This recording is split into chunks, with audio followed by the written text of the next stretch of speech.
Well, it's not just Japan. Other countries have talked about sending warships to the South China Sea, including Australia. Bob Carr joins us. He's a former Australian foreign minister. He's critical of suggestions that Australia should send warships to the disputed region. Thanks so much for joining us. First, I want to get your thoughts about Japan's actions, and also, if you can, just flesh out your arguments. I read somewhere that you feel that Australia should not necessarily be a deputy for the United States in that region. Yeah, I think there's a notion around that Australia is somehow a deputy sheriff for the United States. I think Australian foreign policy has got to be built on a sense of Australia's national interest, and there is a lot at stake here were Australia to simply join up for those patrols that America's been running within 12 nautical mile limits around Chinese territory. And I and a lot of Australians, I would think the majority of Australians, don't think it's in Australia's interest to volunteer for that kind of task, even though we reserve our right to express diplomatic concerns to China about assertive behaviour. Mr. Carr, the U.S. is hoping to deploy 60% of its U.S. Navy ships to the Asia-Pacific region in 2020 or so. That's this Pacific pivot that they've talked so much about. A spokesperson for the top Chinese legislative body cited that number and said that while the U.S. maintains China is threatening regional peace, as the spokesperson put it, if one takes a closer look, isn't it a fact that the advanced aircraft and warships traveling back and forth to the South China Sea are actually from the United States? Is the U.S. actually creating more tension in the region by doing so, or do you think that they have every right to be there doing what they're doing? I think we've got to acknowledge the US has a long-term commitment to what it calls freedom of navigation. That's a US position.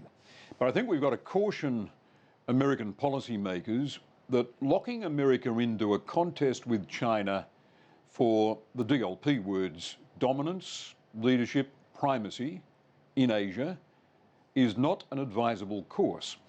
Chinese power is growing. It reflects China's economic growth. To have China growing at 6.5% per year is astonishingly good news for the world and good for China. Sure, it's lower growth, but that's what we all expected as the Chinese economic model modernized. It reflects success, not failure.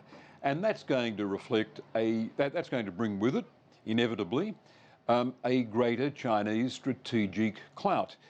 I think Washington is pretty realistic. It acknowledges there are things it can't do today around the Taiwan Straits, for example, that in 1996 it was able to do, a show of force. And that reflects a realistic assessment of the rise of Chinese power. America should not do anything that reeks of a policy of containment, because it won't work and it's bad for the region. But at the same time, I would argue that reflects a need for China to demonstrate restraint rather than assertiveness in the South China Sea.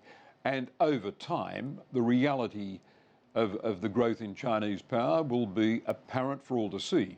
There is a danger that if China pushes the thing too fast, then it will simply have nations in Southeast Asia seek deeper American involvement in their region.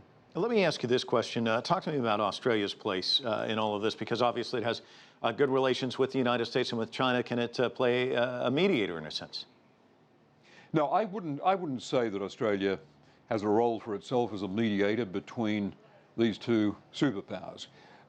I think and this is positive news, because I think that US-China bilateral relationship, the most important bilateral relationship in the world today, is appreciated by realists on both sides of the Pacific. I think America basically runs a realistic China policy, accepting the reality of the rise of Chinese power. I think the Chinese will not sacrifice the importance of their relationship with Washington. It might be tense at times. There might be insecurity and paranoia on both sides. But when you have a summit between the presidents of China and the US, you're aware that a lot of effort goes in to making this bilateral relationship work. Not in a perfect sense, not in a sense of perfect harmony, but they more or less want to get on with one another. And that's probably the most we can expect.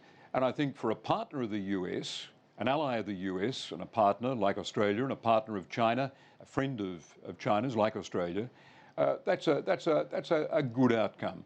And we ought to contribute any way we can without pretending we can be a mediator. Well, we'll leave it there. Bob Carr, the former Australian Foreign Minister, joining us from Sydney. Thanks so much.